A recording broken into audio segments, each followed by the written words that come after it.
Okay. Boker Tov, everybody. Welcome. Nice to see you. Of those who I do see, and those who I see your black boxes, nice to see those too.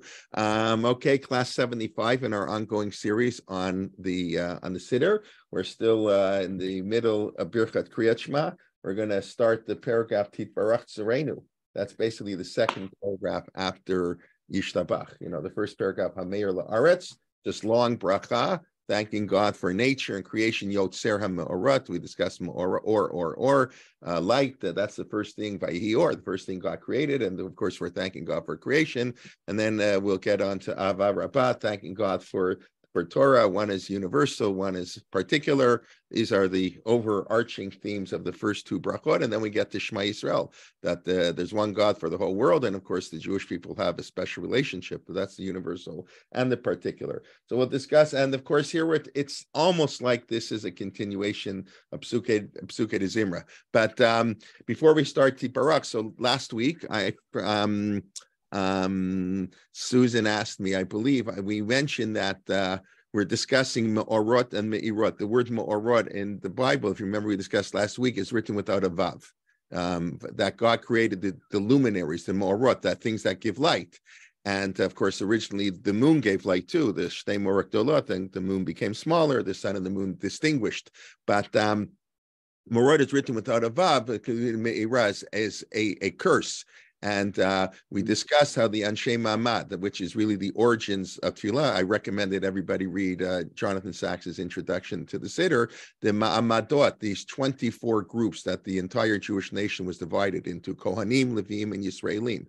So the Kohanim only worked once every 24 weeks. And even within those 24 weeks, the Kohanim were then subdivided into 6 days, 6 or 7 days, and they only worked one day of that week, like every 24 weeks. And then the other days, they were sort of had a quasi role, but they weren't really active in the Beit HaMikdash.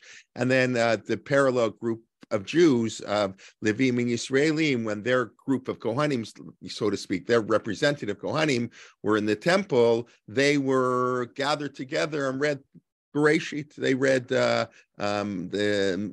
read certain things, Mamadot, and that's what people feel. All the scholars feel that's the beginning of our Tefillot or Beit Knesset. It's not exactly, of course, this is the Korbanot week, Vayikra. It's not exactly true that the Tefillot replaced Korbanot. They're adjacent. They're parallel to Korbanot. Tefillot Keneged. Tefillah Keneged Korbanot, that we establish Tefillah parallel to the Korbanot, but they're not exactly replacement. The idea of prayer predates Korbanot, and but they're modeled and they're paneled. We do the timing of the Korbanot at the time we daven, but it's to say that the Korbanot, which I know a lot of people just say our Tefillah replaced Korbanot. That's not exactly true. I guess what they mean, and what's true about it, of course, we don't have Korbanot anymore. We have Tefillah, and our Tefillah have increased. So in that sense, it increased it. But anyway, so we discussed that during these Mamadot, and they would read Vayikra. They read Bereshit. They would read the the beginning parts of the Torah, and then they would fast. They would fast, and we said 4 times a day.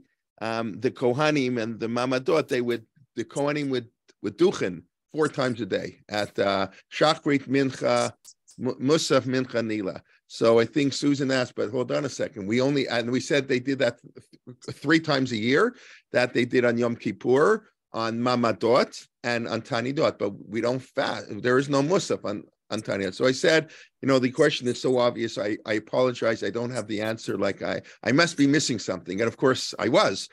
So let me show you. This is, you can join, become an Amora. This was the first question of the Gemara itself. I don't remember the Gemara. So let me just show it to you quickly. And then we discuss, actually it raises a much broader issue that we're not going to get into, but I'll just mention.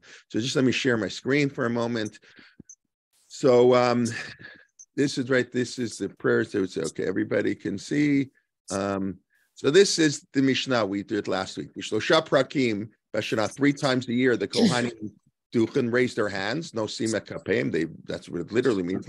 No sa to raise, and nasi is the president raised above the people. Arba pamim b'yom 4 times a day, right? B'shachrit b'musa b'mincha b'nila, because neila is not specific. Today it's only a Yom Kippur prayer, but in the time of the Talmud, neila was said at all fast days, right? Ne'ilah is not a specific Yom Kippur prayer. Just funny how we associate it as such. So, b'taniyot, b'mamadot, u'b'yom HaKippurim. So that's what the Gemara says. So if you look, I mean, that's in the Mishnah.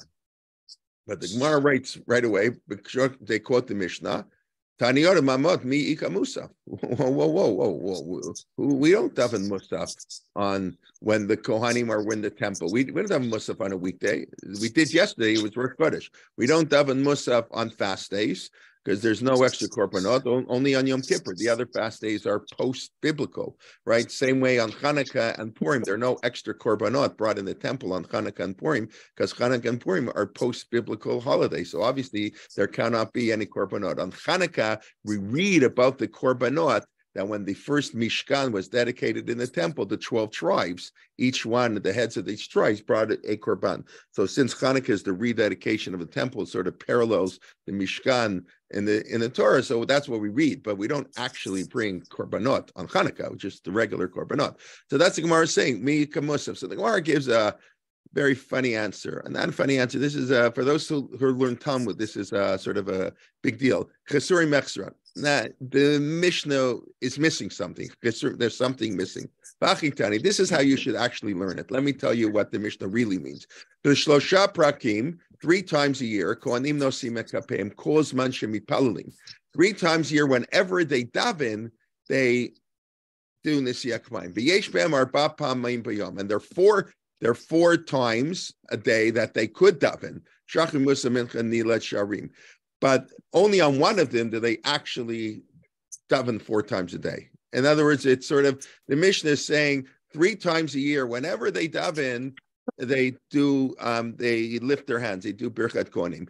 It just so happens the only one where it's 4 times a day is on Yom Kippur. Let's see if the English explains it. To recite it 3 times a year, recite 4 times in a day. On communal fast, the Gemara says, how do we recite this? The fast day. So the Gemara explains the Mishnah complete, teaching the following. 3 times a year, priests raise their hands each time they pray. And in some of these times, they bless 4 times a day. Ne'ilah. Okay, so Zudi Rabbi Meir. And then there's all discussion, do this at Mincha. So the Gemara basically says, you're right, Susan. Now, the question is, and this is not for now, and I really need to do much more research. I forgot about the question all week. Of course, I wrote it down last week, to pick up, and then I just remembered. But this is a huge issue. What do you do with Chesuri Mechzorei? Rabbi Bazak discusses this at length in his book that I mentioned on Torah Shabbat Peh. When the Gemara sort of says, when the Mishnah says A, the Mishnah is pretty clear. 4 times a day applies on fast days. And then the Gemara said, nah, that's not how you read it. You have to read it in a different way. So what exactly is going on? So without getting into the whole discussion, maybe I'll tell you one story and that'll be it. I heard it. I didn't, I heard it. I don't know how many hands I heard it from. The second hand, 9th hand, I'm not exactly sure. But they tell a story that a group of students went to Rav Amital, great Rosh Yeshiva, the founder really of Yeshivat Har Etzion, who brought in Rav Lichtenstein, right? Rav Amital invited Rav Lichtenstein to become the Rosh Yeshiva, to step aside, right? That was, I'm sure, I think I mentioned this first. When Rav Amital invited Rav Lichtenstein, 1969, 1970 or so, to come to the yeshiva, the idea was he would step aside. Rav Lichtenstein was the great Talmudic genius, and Rav Amital was just a regular Talmid Chacham. He didn't consider himself on the level of Rav Lichtenstein, and he said, "I'm stepping aside. I want the best yeshiva, and I want the best person, and I'm inviting you to come." And Rav Lichtenstein, this is the greatness of the two of them, refused to come unless Rav Amital would remain as the Rosh Yeshiva. And he says, I'm not coming to, supplant you. You founded the yeshiva. And they, of course, were co-Rosh Yeshivas for 40 years. And they were quite different. Those who learned in yeshiva, those who know, their personalities were different. Their styles of learning were different. And that's great, just like Moshe and Aaron. The leaders of the Jewish people were very different, and that's good. It's good to have differences. There are different approaches, and different things work for different people. But anyways, as the story that I heard goes, they asked Rav Amital, a group of students said, there's a whole approach that you learn Mishnah not according to the Talmudic interpretation. In other words, you can study Mishnah, and sometimes the way the Gemara interprets Mishnah is not what the Mishnah says. So the Gemara sort of reinterprets the Mishnah, but that's clear and everybody will agree. That's not the plain meaning of the Mishnah. The Mishnah could be interpreted that way, but that's not what it means. But of course, our system, we follow the way the Gemara interprets. They said they want to learn Mishnah like independently of the Gemara. They're going to learn Mishnah independently of the Gemara. And apparently the story goes that Rav Amital said, you see that hill over there? You can build your own yeshiva over there. You can learn Mishnah as you want. But in this yeshiva, we learn the Mishnah as the Gemara explains it. And now I wasn't there. I didn't hear the story. And I think even Rav Amital, in these stories, we say an extreme thing. Even Rav Amital would admit, I'm sure, that it's a fascinating thing. And there is, of course, an independent meaning to the Mishnah. I believe it was the Vilna Gaon. I have to check it, but I believe it was the Vilna Gaon. And that's pretty good source. Who was the one who said that when the Gemara gives these or say the Mishnah is only applying in this really obscure case, because they have to go, well, the Mishnah means in this particular case, and you read the Mishnah, especially you're like a high school kid, come on, that's not what the Mishnah means. You're going to tell me the Mishnah is referring about this case that happens every 300 years. So I think it was the Vilna Gaon who said that, of course, that's not what the Mishnah means. You could, make it could read like that, but that's not the simple meaning. And the reason that is the Amoraim did not want to directly argue on the Tanaim. They disagreed with what the Mishnah said, and that's they don't follow the halacha of the plain meaning of the Mishnah, but they didn't want to come out and disagree with them, point blank. So they said, we're going to interpret the Mishnah according to us. Yes, it's a stretch. It's not really, it's unlikely that's what Rabbi Akiva and Rabbi Elazar ben Azariah meant and Rabbi Meir meant when they wrote the Mishnah, but you could, it's not impossible, you could interpret like that. So that's why they do it, to sort of keep the system going. It's an interesting idea, and that's why I said this is a huge topic, and it is interesting. Just, you should know that, I'm sure you've heard it 500 times, that the later authorities don't have the right to argue on earlier authorities. You've heard that, like many things you've heard. It's sort of true, but it's not really true. It's not true. Anybody who's learned enough years in yeshiva knows that that's not really true. That the Talmud we don't argue upon that, but we can argue on the Rambam. I mean, that's maybe take that with a grain of salt. Don't just quote me that line. But we have all the time. I mentioned last week the Mishnah Berurah. I mentioned last week Rav Schachter, when he read the Mishnah Berurah for the first time, his hair stood on edge. That's what he told us. And I said that he's a Reform rabbi because the Mishnah Berurah changed everything.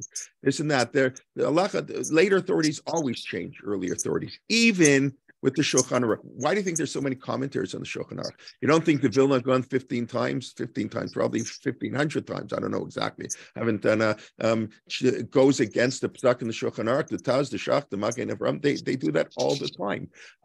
It's not really true that we have great respect, and of course not some idiot, rabbi, like some, low-level rabbi like myself could argue on the Shulchan Aruch. But great Talmidei Chachamim. You read the introduction to Rav Moshe Feinstein, and Rav Moshe Feinstein tells you he's going to disagree with the Chatam Sofer and the Nodev Yehuda, and I'm not as great as they are, but that doesn't matter, because once you are the a posek, you have not only the right, you have the obligation. That's really what it comes down to. The famous commenter of Chaim Abalazhin, in other words, a posek who paskin say, I think A, but I'm going to say B because my teacher says B. You cannot do that. If you think A, you have to say A. Now, if your teacher says B, so you analyze with your teacher, but after discussing and going through it, I still think A, you're obligated to say A. Now, maybe you're not so great and your teacher's much better, so we'll listen to your teacher. But if you're Rav Moshe Feinstein and your teacher says B and you say A, you have the right, not only the right, the obligation. That's based on a verse in the Chumash, Lo taguru mifnei ish. Do not be afraid. That's said in the beginning of Dvarim, I believe. Talking about the court, you're not allowed to be afraid of any person. The dayan, the judge, can't be afraid of the litigant's going to hurt him. He cannot be afraid. You must express your opinion. Because people might not, that's why the court started, when the evaluation, they started from the most junior member of the court, so he wouldn't be silenced. We want people to express their opinion, even if it's in disagreement with the greatest rabbi of the generation. That's what Talmud is. That's what Judaism is. We seek truth, and you have to say the truth, and you're not allowed to be afraid of anybody. And apparently it was Rav Chaim Abalazhin who said, Rav Yosef Karo was also an Ish. Lo tagum mipnei ish. You're not allowed to be afraid. You cannot be afraid of the Rambam. You cannot be afraid of the Shulchan Aruch. You have to call it as you see it, and that's the tradition of Psak Halakha. And that's what Rav Moshe writes in his introduction.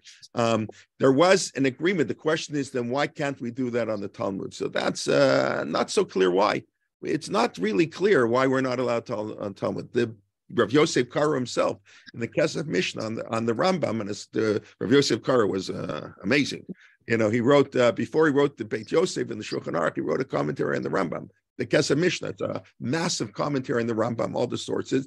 And there in Hilchot Mamrim, towards the end, where the Rambam talks about rabbinic authority, so the Kesef Mishnah writes that we sort of accepted it upon ourselves. The Jewish people kind of, life would be too chaotic. If we could go back and overturn what it says in the Talmud, it would be a little bit chaos. But really, there's no law anywhere that just because the Talmud was written down, you can't disagree with it. In practice, we don't. That's what it means, I guess, to be Orthodox, right?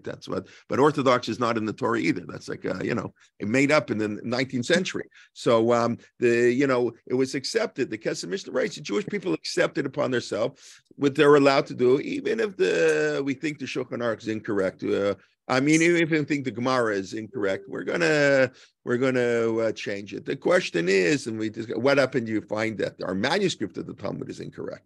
What if we find out that what we think the Talmud says for the last 1,800 years, now that we have the Cairo Geniza and we go through and the Vatican and we compare, it turns out that there's a mistake in the manuscript. So we've discussed that before. So that's a debate, modern day debate between, let's say, on the one side, the Chazon Ish, the great leader of what we call today Haredi Orthodox. He wasn't really called that. Died in 1953, and he said it doesn't matter. That we ignore manuscripts. We have a tradition. Rav Soloveitchik held that view too. That was the view of Rav Soloveitchik. We have a tradition. That's why Rav Soloveitchik didn't wear tchelet. You can't reintroduce new things based on scientific evidence. Rav Soloveitchik was very small c conservative in many of his approaches to halacha. He was very modern in many of his philosophical outlooks. But when it came to halacha, Rav Moshe Feinstein was much greater to upend halachic norms and give new insights. The Rav was very conservative, small c conservative, and all kinds of issues. It's not how you think of Rav Soloveitchik, but it's really true. You think of Rav Soloveitchik, even his position on the mechitza, the harshness he took. Rav Soloveitchik was very small c conservative in his halachic approach. We need a Masorah. Rav Soloveitchik was against wearing tchelet. Rav Soloveitchik said you cannot change, Nachem on Tisha B'Av, even though what do you mean? Ha'ir ha'bizuyah, the broken city. No people. That's ridiculous. There are hundreds of thousands of people. Look how many people are protesting on the street. How many people live in Israel? So what do you mean? There's nobody living in Israel, in Jerusalem. But even Rav Lichtenstein didn't go along with the Rav. He felt that but that was the Rav's approach. We don't change things. We have a tradition, and many other people disagreed. Rabbi Avad Yosef among them. What do you mean? It turns out we had a misunderstanding in the Talmud based on a misreading. Now we have the proper reading, so obviously we're going to change. That was Rav Shachter's approach. Rav Shachter's approach was, that's people who don't know Rav Shachter so well. Also, he's very conservative in many ways, but in this way, he's very liberal. He's very, Rav Shachter also believe, he had many very liberals. Orthodox rabbis can teach in Reform shuls and can work with Reform rabbis on all kinds of issues. And in his halakha approach, where people choose the famous story, the Rav Shachter said, if we found the Torah of Moshe Rabbeinu, it's obviously not a practical question how we know, but if we did, and it turns out there's something mistaken, obviously we have to update it. Well, why should we follow a mistake? We don't follow our Masorah because it's our Masorah. We follow the Masorah because we believe it's true. And if we find out it's not true, it was a mistake, mistakes crept in, and we know mistakes have crept in, they have to correct those mistakes. So that's an issue. Anyways, that has nothing to do with what we're supposed to be learning, but I hope somebody found it interesting. If not, please let me know, and I won't do that in the future. Okay, just let me see more. Is there any sense what tefillah consisted on Sheikh Knesset? Oh, yes, the Rambam. This is not directly, but it is connected to our overall topic, so I'll answer that now. The Rambam writes that before Anshe Knesset Agdola, tefillah was maybe the word chaotic is an appropriate word. It was every Isha Yashar Beinav Yasa. Everybody did as they felt. The Rambam writes there's an obligation to pray once a day, a biblical obligation, as we've mentioned many times. Only the Rambam is of the view that there's a biblical obligation to pray every day. I know it's the Rav Soloveitchik said the Rambam say tefillah. Without the Rambam, like no Torah obligation to pray. Like, wow, I mean, the whole thing we do is not on the Torah.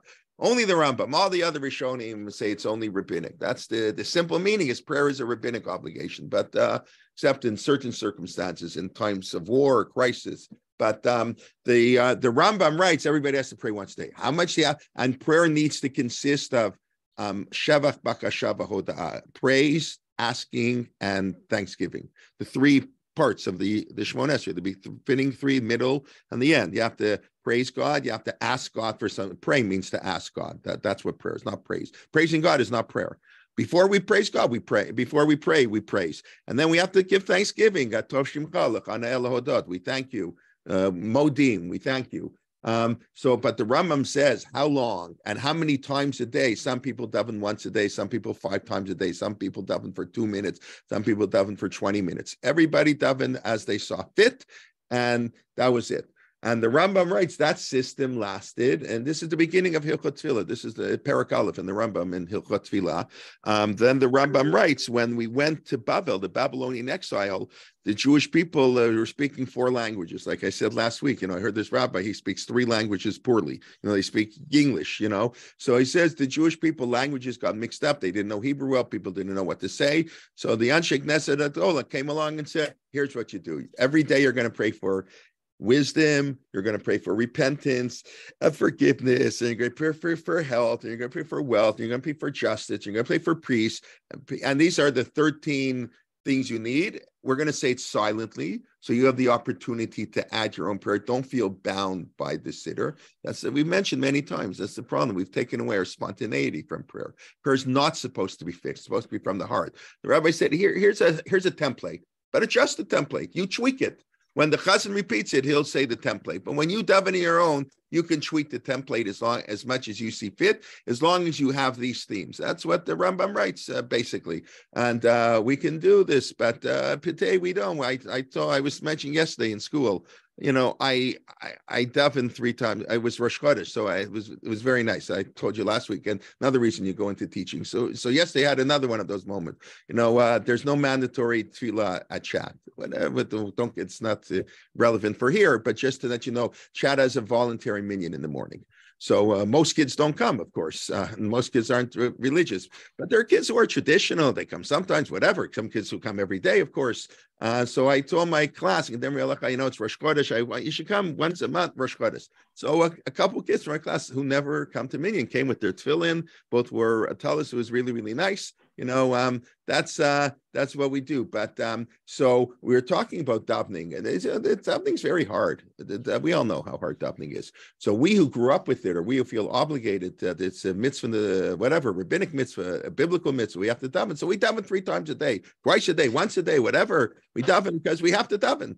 But, do we really daven? So that's what I told my kids. It's hard. It's boring. It's the same words. And we're going here. It's improving my davening. For me, I hope for you too, but especially for me, seeing the depth and the beauty of our tefillah. But it's hard. Everybody knows that. And people talk and it's long. So I said, I don't know that I daven 3 times a day. I know I say the words in our Siddur 3 times a day, but I'm not sure I'm davening. I forgot, did I say Uvalatzion or not? Well, if I can't remember Adeleinu, if I said Uvalatzion, I got a problem here.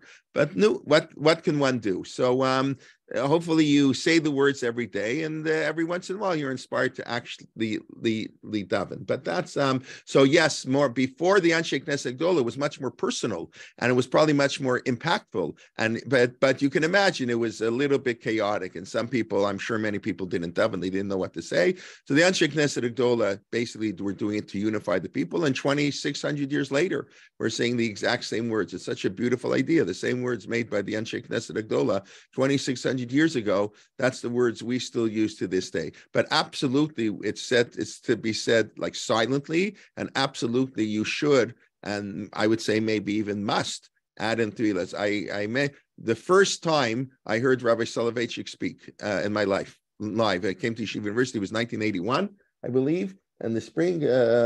And when he spoke, and he gave a shir, was actually on Parshat Shmot, and he spoke about Paro and how he basically went through the Nazi Germany, all the laws they promulgated, and he showed the parallels in Egypt, and he was basically saying that Paro is the model anti-Semite, and all the haters of the Jews just followed Paro, and that was one of the themes of his shir. But I remember as part of the shir was talking about davening, and he said we must make davening personal. And I remember he said, if you have a chemistry test tomorrow, you should daven to do well on the chemistry test. You should study also, right? We pray to God that we should be healthy, but we go to a doctor. So yes, you pray to do well in the chemistry test, but then go and study chemistry. But that's what tefillah means. If tefillah is not personal, if you're just mumbling words that the Anshe Knesset only made 2,600 years ago, it's not so good.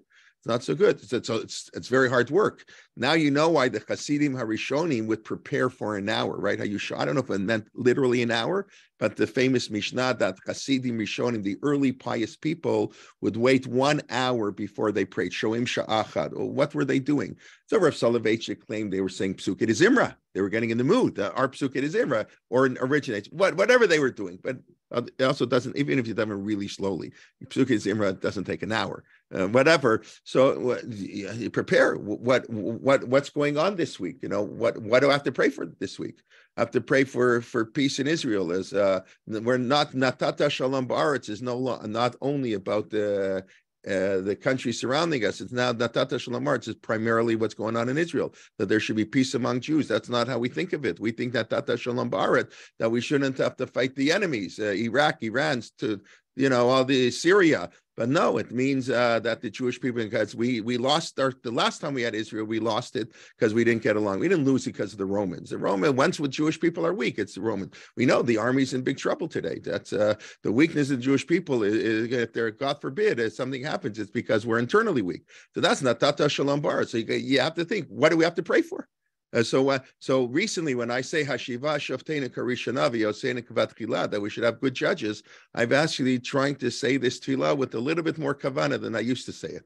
That people who are the judges of the Jewish people should be righteous and have a straight. That's a very important tefillah, more important tefillah than economic. We have to pray for the economy too. Economy's up. Whatever.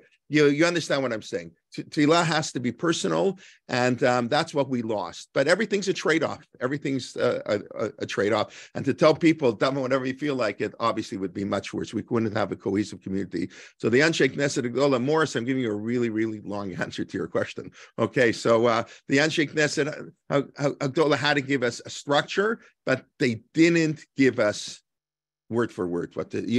Please don't feel so bound by the structure. We're so caught up, and part of it is we don't want to be Reformed Jews. I mean, I don't mean that in a, everything. Oh, if you do this, that's Reform. That's conservative. That's terrible. That's that's how they train Orthodox people. We don't change anything. Halakha never changes. You've heard me enough times to know that that's not really true. Of course, we're committed to halakha, but halakha means to move. That's what the word means. Halakha means to walk. Laholach means it's a moving entity. It's Torah in motion. That's not a coincidence that the organization I founded is known as Torah in motion, because Torah is in motion. Torah doesn't stand still. Noach stood still. Noach, he rested. Noach isn't Jewish. Only Avram, Lech Lecha. We become Jewish at Lech Lecha. So the Torah's on move. It's no doubt because of modernity and because of reform and conservative, there's orthodoxy has become much more afraid of change. Everybody, the Lieberman Ksuva was rejected because it's conservative. Rav Soloveitchik famously told Rabbi Brachot, I mentioned this before, that even though when he was in Russia and the only way to get to shul on Shabbat was to go by a non-Jewish cab driver, and Rabbi Soloveitchik said, I would like to allow. It's not so. It's very easy to allow halakhically. Like we know, halakha is not such a big kula. It's not such a great heter. He said, I would love to allow, but I can't because of the conservatives, because the conservatives say you can drive and people won't understand. They don't a car, a cab, a non-Jew, forget it. Because of the meta picture, I can't allow it. So that's, I say the tragedy of the reform movement is that it made orthodoxy more inflexible. That's in other words, the reform wanted reforms. A lot of those reforms would have happened. Well, the early reforms were not radical at all. They were very minor reforms. So the rabbi should speak in French, in German. That's not such a big reform. They made such a fight over it. Davening, not such big reform. They probably would have happened. But once they were instituted by the foreign movement, it couldn't happen. So we have that problem in tefillah, that don't be afraid. Don't be afraid. I encourage you, and I don't do it enough myself. Please insert your personal things. That's why Amidah is silent. That's why it's called the silent Shemona Esrei. So everybody can add, and you're not supposed to say it out loud because nobody should know what you're praying for. Everybody has their own personal problems, family problems, economic problems, not getting along with this person. You haven't spoken to your sister in 22 years, whatever. It's okay. Yosef didn't speak to his brothers for 22 years either. So you can make up. It's okay. That's why do you think the Torah puts models? Our Avot didn't have such perfect families, as we all know. So we also don't have perfect things. We do everybody, you don't get along with your uncle, whatever. It's it. Your workers. So everybody has to daven. Think, right, if you daven because you have to, you're not davening. I agree. But we do have to, whatever. It's hard. It's hard. What can I say? Okay, let's see if we can do some things in the tefillah. All right? I'm sorry, I feel bad. It's already 10 o'clock. Okay. Everybody has that. The second paragraph after Yotzer or after Yishtabach. Praised is God. He's our Tsurenu Malkeinu Golei. Now, throughout this whole paragraph, the little bit I looked, I haven't really found. There's a lot of words. We say the same thing 18 different ways. We praise God. Shir, Shevach. How do we praise God? We pray. Whatever, Ema, Yira, we say all these very similar words, and yes, there may be nuances of difference, but it's also it's a reiteration. So Tifarach Serenu, we have to praise our rock, right? Malkeinu, our king, and Goalenu, our redeemer. There's just three nice ways to refer to God. Now, Tzur, of course, Tzur Yisrael, Kuma Bezrat Yisrael. What's the idea of a Tzur? Why is God Tzur? Very strong. You can hide behind it. It protects you. I'm sorry? The rock is very, very strong, and you can hide behind it. It protects you. Oh, hide behind it. Oh, like God hides behind the rock, or with Moshe. Okay. We can hide. Okay, we hide behind the rock. Yeah, God, yeah. That's interesting. Okay, I always looked at the rock as strong. Rock solid. There's a reason we use that. What's the rock of Gibraltar? Has anybody seen that? We were in Gibraltar for Shabbos. The rock of Gibraltar, right? Strong, powerful, doesn't change. It's not 1,000% true, because if water, after 5,000 years, the rock water will have an impact on the stone, but means solid. But sur is also to create. It's the root. Yes, very good. Yes, excellent. To create. Yeah, I think so. Yeah. So, Yotzer, since you're Israeli and you say that, I assume you're right. Me as a Canadian, I'm not sure my Hebrew, but yes, it probably is the same. It's the same root, sur. Right, sur. And it means the rock. Of course, I'm sure everybody here knows. The rock is one thing, but to tzur is to create. Yeah, latzur, litzar, of course. Yeah, very good. The root of but it's very interesting. It's very interesting because you realize those are two opposite explanations. A rock is never changing, and a yotzer is always changing. And I think that's exactly what we've been talking about for the last 15 minutes. That's the trick in Judaism, how we don't change and we change at the same time. The changes we make are not fundamental. It's the same rock, but we still change. A yotzer, I think that's actually, thank you very much for that comment, because I never thought of this before. A yotzer is a creator, something new, and a tzur is something that is such a beautiful idea. Really, and that's what the essence of Judaism is, and that's what a chidush is. We in yeshiva, you give a chiddush in a new insight, but the new insight is connected to what was. That's what Rav Shachtar always used to say. There's a difference between a chidush and a shinui. He always used to tell us that in Shir. A chiddush is a new insight. No, Rav Soloveitchik came up with chidush, and wow. And the famous story, they asked Rav Soloveitchik, I gave a great insight into the Rambam, gives a 3-hour shir. This is what the Rambam means. And somebody went over to the Rav and said, do you think the Rambam really meant that? And of course, Rav Soloveitchik famously answered, it doesn't matter. And we all know that that's modern literary theory. It doesn't matter what Shakespeare thought. If Shakespeare can be interpreted in a play, that's part of Shakespeare too. So a chidush is a new insight that nobody said before, but it's connected, it's rooted in the Rambam, in the Shulchan Aruch, in the Chumash, a new commentary. And wow, I never read the Chumash like that. What's going on in Israel, the way they read Tanakh, People haven't studied Tanakh like that, maybe ever, or maybe for hundreds of years. This whole new approach to Tanakh, and there are tremendous new insights coming out. They're really, probably Rashi didn't know a lot of them. It's just a new approach, a different approach, but it's rooted in. It's not a change. A shinu is a change. The halakha is not binding. You change things. A chidush is rooted in the halakha. So that's the what we have to. We have a tzur and yotzer have to go together. Rabbi J, Doesn't it just a second. One at a time. Hold on. One at a time. Fine. First, I need what you said. Rabbi J, tzur is also the command.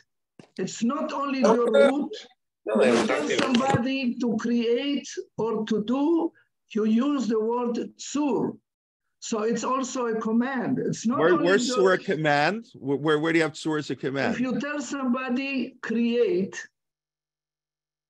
if you demand somebody to create, you will use the. But I don't think we're not using it as a verb. Like we're not using it to command somebody. I don't know. No, you do. In Hebrew, proper Hebrew, you will tell like lech.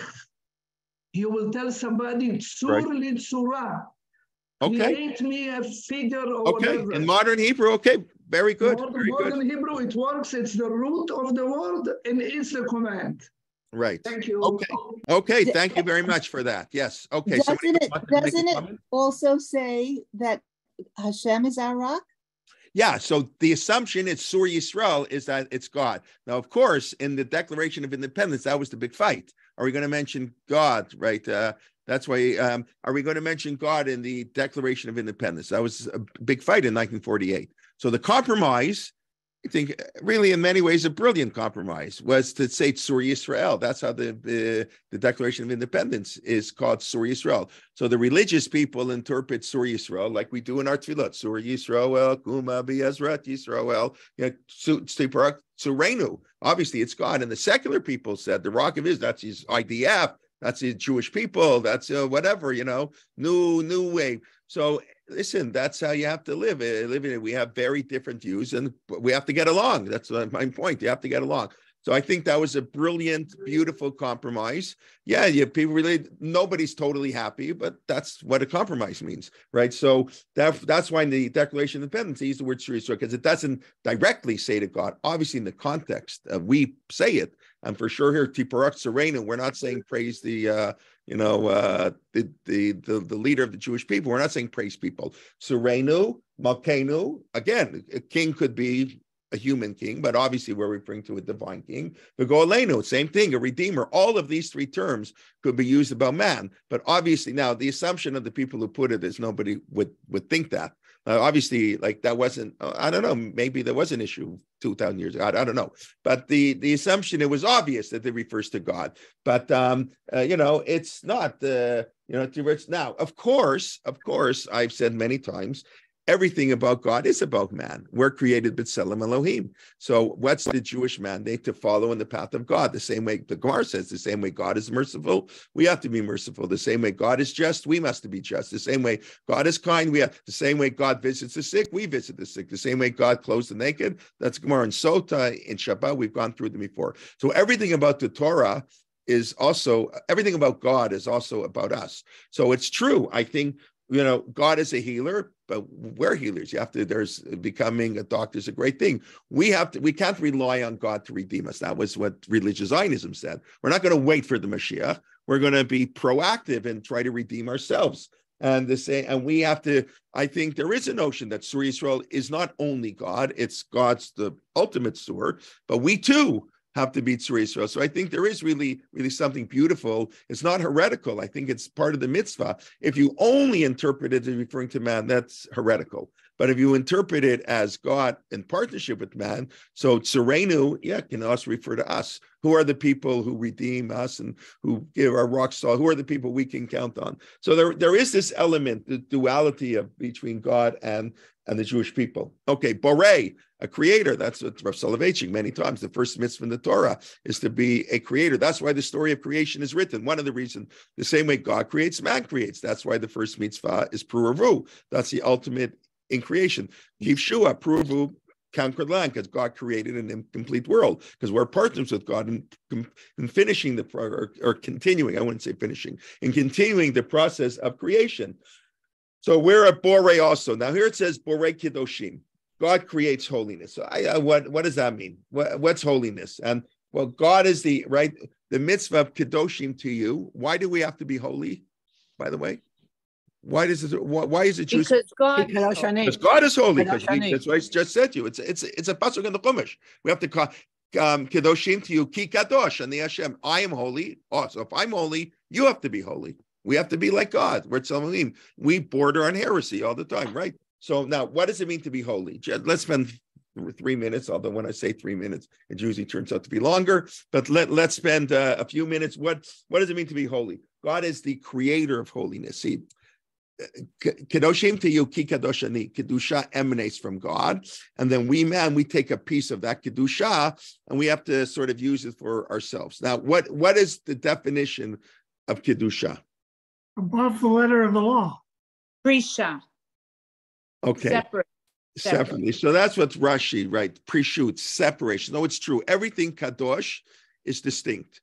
Kedushat Am Yisrael, the Jewish people. Kedushat Eretz Yisrael. Shabbat Kodesh. Everything that has a Kedusha is distinct. And in order to articulate that Kedusha, we have a mitzvah associated. Everything that is Kadosh has mitzvot. In other words, what do you mean it's distinct? Well, there's certain mitzvot that apply there that don't apply anywhere else. So there's certain mitzvot that apply only in the land of Israel. Obviously, certain mitzvot only apply on Shabbat. Most of the Torah only applies to the Jewish people. So anything that has Kedusha is separate and distinct, i.e. has mitzvot. Rashi, really famously, because the mitzvah to be holy is in chapter 19 in Vayikra, and chapter 18 in Vayikra, which we read at Mincha and Yom Kippur, talks about sexual ethics. So Rashi, why is the Torah putting it here? It must be Kedusha is related to what came before. So Rashi says, what's Kiddushim to you? Heavy prushim mina arayot. Separate yourself from sexual sinning. That's the ultimate in holiness, is manifest in our sexuality. At the Haggadah, we're going to talk about how the Egyptians, they separated the men and the women, right? All that they had to go in the fields. All the Kiddusha relates to Rashi to a sexual ethic. The Rambam adds to that an eating ethic, because the Rambam in Sefer Kiddusha, the Rambam divides this Mishnah Torah into 14 books. The Yad HaChazakah, as it's called, right? And, you'll ask the average kid, especially I do this in chat all the time, what is the Rambam going to put in the Book of Holiness? So, of course, what do most kids say? Yom Kippur, those are good, that's, I'm happy when they give that answer. Sefer Kiddusha, Shabbat, Yom Kippur, no, that's, that the Rambam has in Zmanim.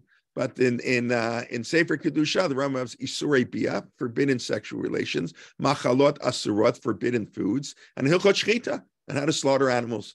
Now, there's Kedusha is attained by elevating our physical selves. That's it's the most physical thing. So that's the one explanation. Now, of course, if Rashi says Kedoshim to you is going on chapter 18, what came before, it's for sure going on chapter 19. In other words, what it introduces. So Kedoshim to you, Ishimo v'aviv tirao bet shaptotai tishmaro al tifnu alilim. Honor your parents. Chapter 19. What does Rashi say? What's his next word?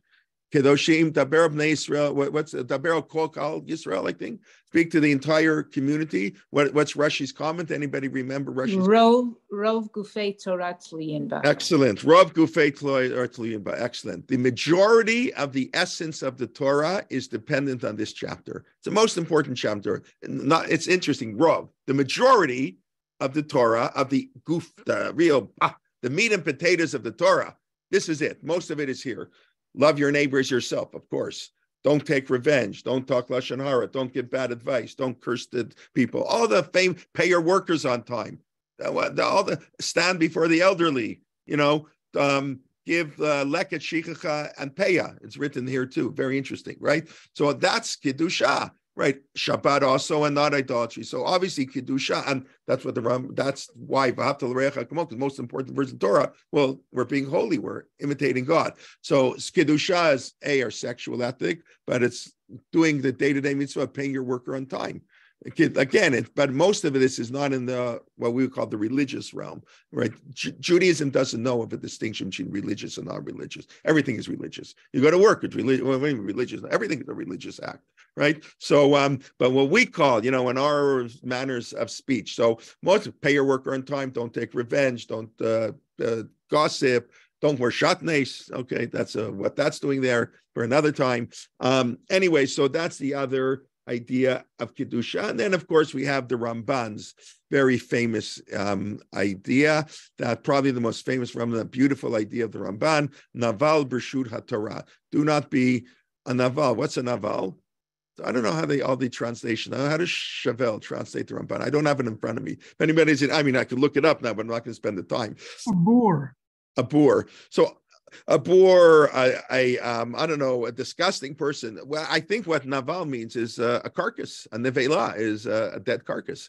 And don't act like an animal. A naval, don't like an animal with the permission of the Torah. The Torah cannot tell you everything to do. A person can sleep until 11 o'clock every morning, have 6 cases of beer, read 6 romance novels, watch Match Madness. I don't even know where they up to. Did Princeton win yesterday? My son-in-law graduated Princeton. They hadn't won an NCAA game in 25 years. I told my student, I cannot name you one college basketball player. I'm sorry, but I know Match Madness going on. You can watch television 16 hours a day, NFL football 9 hours on Sunday and then on Thursday.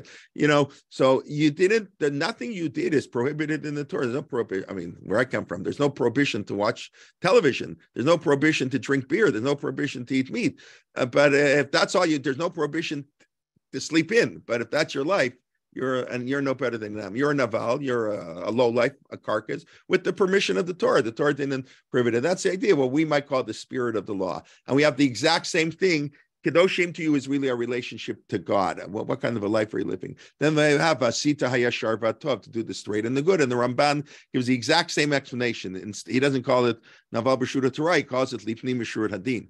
Sita Yashar Vatov means to go beyond the letter of law, but it's the same thing as Kedoshim to you. But there, the example are bar mitzvah, right? And that's the example. To pay your workers, even if they do damage, the famous wine barrel case, where poor workers mistakenly broke a barrel of wine.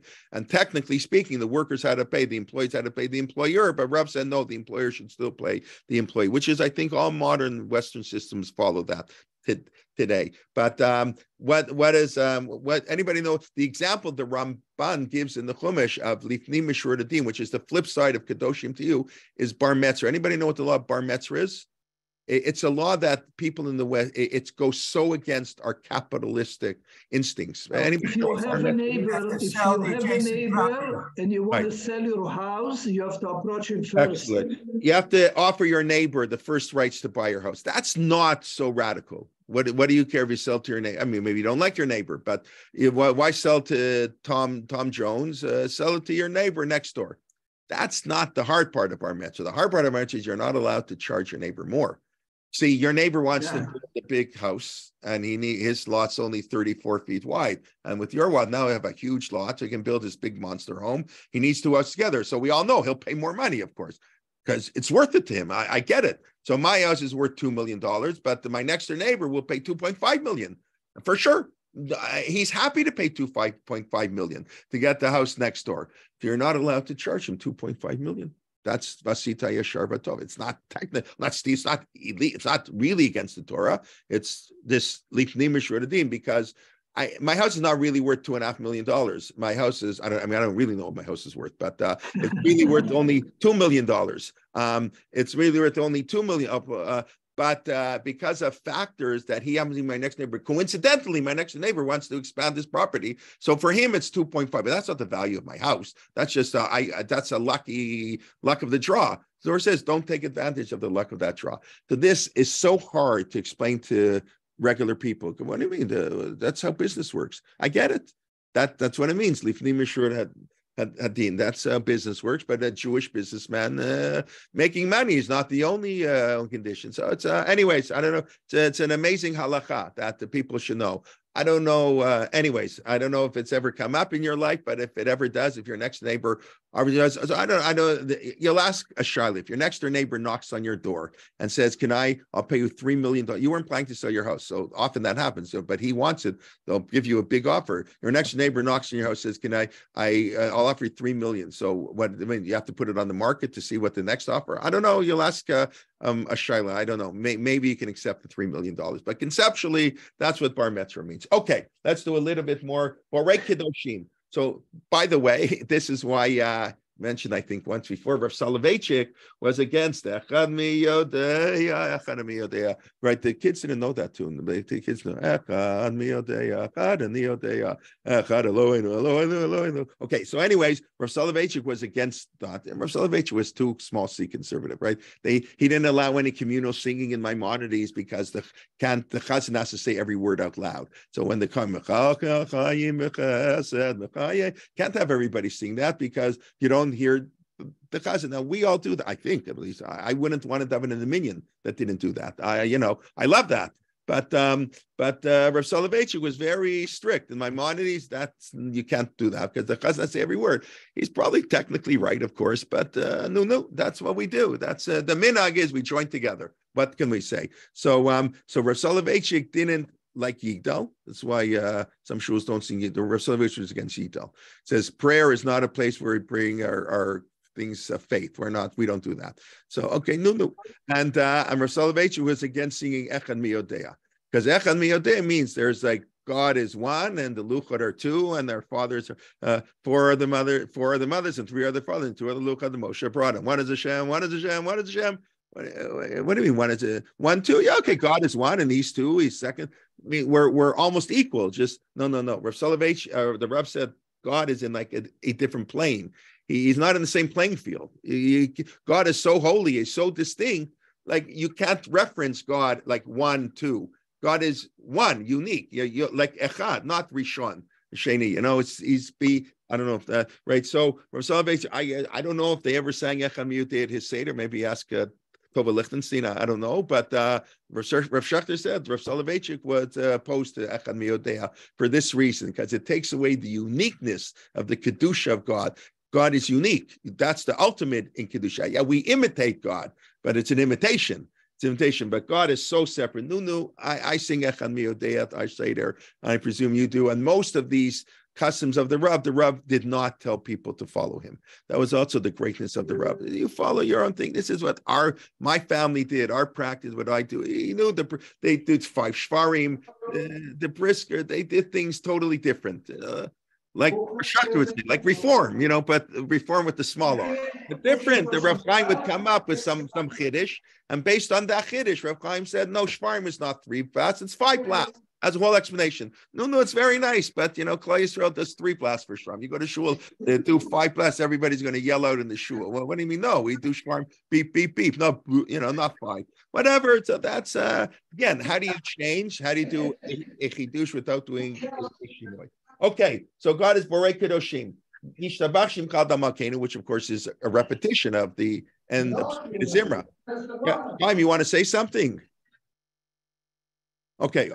Now I'll go on. Okay, we can wait till the questions till the end. We're almost finished. God should be praised forever. That's what the ending bracha of Psukei Zimra. Yotzer Mishartim. So what is Yotzer Mishartim? I really thought we were going to get a lot further, but I think that every week. What does Yotzer Mishartim mean? God creates servants. Who is that? So in the context of what we're discussing, it's the angels, of course, because it's a mention we started last week to mention, and we're going to talk a lot about the angels, how the angels praise Kadosh Kadosh. That's the heavenly angels. Bofanim v'chayat hakodesh. Right? It's all about the angels. Kulam avim, kulam gurim, kulam girim. We're all talking about the angels, the mishartim, those who service God.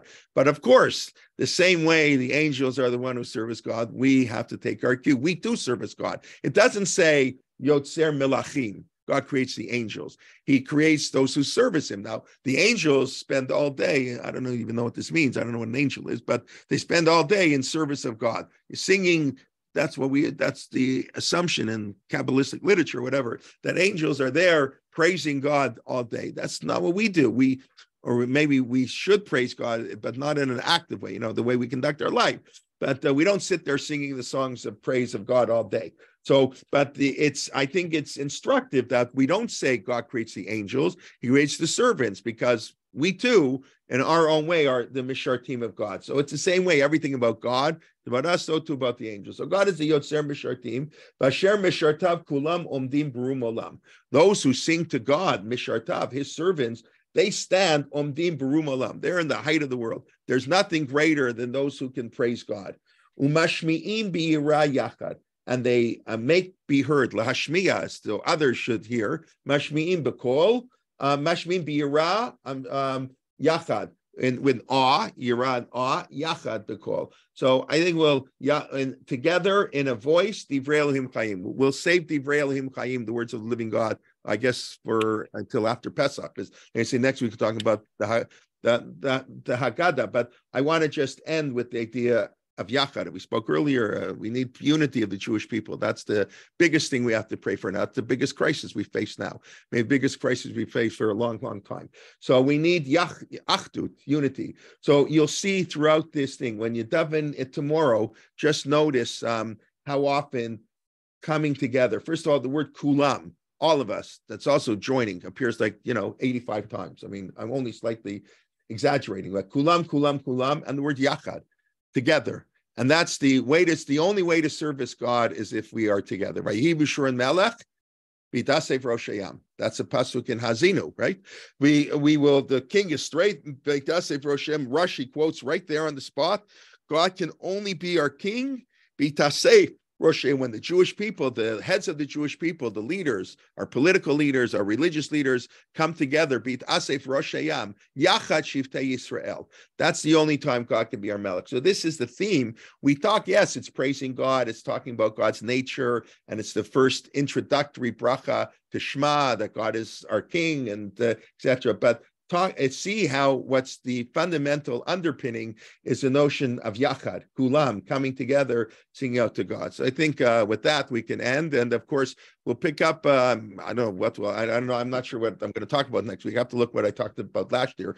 But we'll talk about please God on the Haggadah Shel Pesach next week. I'll give insights for the Haggadah this same year, and if people are willing to come, I know I did it last year. People thought I was nuts, but actually I had bigger crowd than I normally get. We'll do a shir, even though it's not advertised, Erev Pesach. What else you have to do Wednesday morning? Forget the cleaning. It's enough cleaning. And if you haven't cleaned, Bittul Chametz is fine. And so even though it's not announced yet, but please God, we'll do a shir next Friday on like sort of, stuff you could say at the Pesach Seder, and then please God, Wednesday, Erev Pesach. And in the meantime, we have about 12 other shiurim coming on Pesach Sunday. Rabbi Liebtag is sort of continuing his series on chronology, but it's going to be when was the command to give matzah, followed by Rav Rimon, Rav Yosef Simron, Shir Bivrit, B'Shtei B'Chetzi Achar Rav Liebtag, Yitain Shir on Manishtana, Rav Lo Shamatem Rav Rimon, and the Matzir, how do I say I command? Sorry, see, I want to use the word, Tavo L'Shir Shel Rav Rimon. Mamlitz is advised, right? Ani mamlitz, Cain. But I want to make a stronger word than mamlitz. I want to command it. Sur, I'm, mitzaveh. Okay. So, anyways, and then Monday, Yosef Lindell is giving a share. We'll be making his intro to Torah Motion. We have a couple new speakers here, so we'll look at the schedule. Please God. Okay, let's just do a very quick review, like we always like to do. So we discussed the problem in the Mishnah 4 times a day.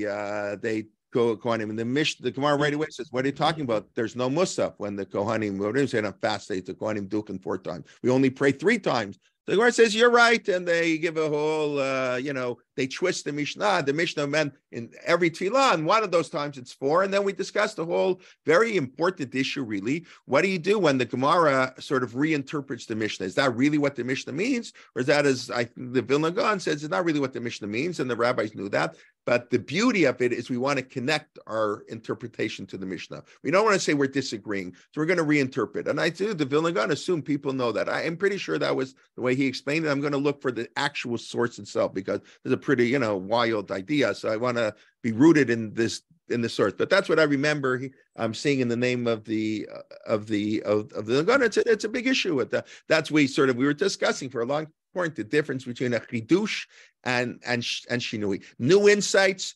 Yotzer, create is good, but we're also tzur. We're rooted in the rock. Things don't change, so we have to create without making without changing, and that's a fine line sometimes. And obviously, what for one person is a new creativity is for somebody else a change. Okay, that's the way life works. We can argue about that. Then we talked about Tiparach Serenu, right? We continue on the praise of God. God is a tzur that we were just discussing now, and the idea of on Kedusha, the various definitions of Kedusha, sexual ethic, because it follows in chapter 18, the Rambam adding eating ethic, doing our physical lives. Then all of chapter 19, obviously, which Rashi says is the essence of the Torah, the majority of the essence of the Torah. So all the laws in chapter 19, love your neighbors yourself, don't take revenge, that's part of Kedusha. And then we discussed the Ramban, Naval B'Shut HaTorah. You can technically follow the laws of the Torah and be a lowlife. We all know that, unfortunately. It can be like a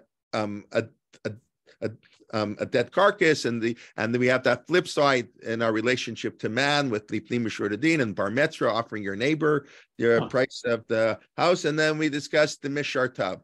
Angels worship God, but we have to be like the angels to worship gods.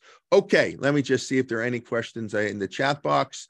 Okay, thank you, Susan. Okay, thank you. If you done because you have to, we went to this. Yes. Oh, no, did they win again in the Princeton, or that was from last week? Did Princeton win last night? I have no idea if they even played. Yes, they won. No. Okay, I'll check later. Could this be? Rabbi Jay, yes. Are you going to be selling chametz? I don't really like to sell chametz. When I was a rabbi of a shul, I sold chametz. And the few balabatim is still years later, they still come to me. So I don't announce that I sell chametz, but for a few people, I sell the chametz. I had a lawyer in Toronto draw up the contract. So it's illegal. I actually went to a friend who's a commercial lawyer. So the non-Jew I sell it to signs a legally binding contract in Ontario. So I really only sell people who live in Ontario and live here, but whatever. So you can email me later if you'd like. Okay. Privately. Okay. Could this be extrapolated to selling of any good, not just a house? Yeah, I mean, how much are you allowed to charge? That's for sure. That's not for now, but yes, there are limits, and there depends on what you're selling. Certain items you can sell for whatever the market will bear. Jewelry, the Gemara says you can sell whatever you want. Gemara actually sort of says that for real estate too. That's a question, but even if it's true by real estate, it doesn't mean I can charge my neighbor more, because that's not the market price. In other words, what's the market price of a house? What somebody will pay for it, right? But what Bar Metzra is saying is what a person taking away all biases, but you'll say there are always biases. I don't know the practical, how that works 100%. I can't tell you 1,000%, but yes, it is true. Not just the house. There are ethical principles. You're not allowed to make more than a 6 profit on certain items. Certain items you are. Unusual items, like I see jewelry, or the Gemara gives us an example. A few other examples of that, but otherwise, yes, it's an important ethical principle not to charge. I mentioned, we were talking yesterday in class, I think what a lot of the supermarkets doing here is really unethical. They're, everybody, they announced yesterday inflation in Canada went down to 5.2%, more than, but food inflation is over 10%. So they're not tzaddikim in the food markets here. They have an excuse because everything, it has gone up, but they're raising it more than it's really gone up. It's unfortunately, ethics and business don't always go together. That's why the first most important ethical principle, the first question God will ask us at 120, were we ethical in our business dealing? It's hard. There are more mitzvot about money. It's, that's a favorite subject of mine. But yes, very important. But yes, it's all over. Do angels have free will? I assume not. If not, what is the point? Correct. It's not forced praise. Maybe it's modeled, right? The angels are not human beings, right? The angels didn't want to, right? Correct. Angels are not really models. The angels didn't want God to give Moshe the Torah. And Moshe said, angel, who cares? The Torah has nothing to do with you. You'll keep it in heaven. Do you have parents? Do you have desires to get more money? Do you have any of that? So the Torah is not for you. Torah is not meant for angels. That is correct. The angels are, I don't know. I'm not like, I haven't studied too much what angels are supposed to mean. But I think they're praising God. Right. They sit there and praise God. It's a model, right? They don't have choice. You're right. They don't have choice. I don't know. Okay. Doesn't bother me. They're angels. They're not human beings, right? Human beings have choice. Okay. Why was the Rav against singing Yigdal?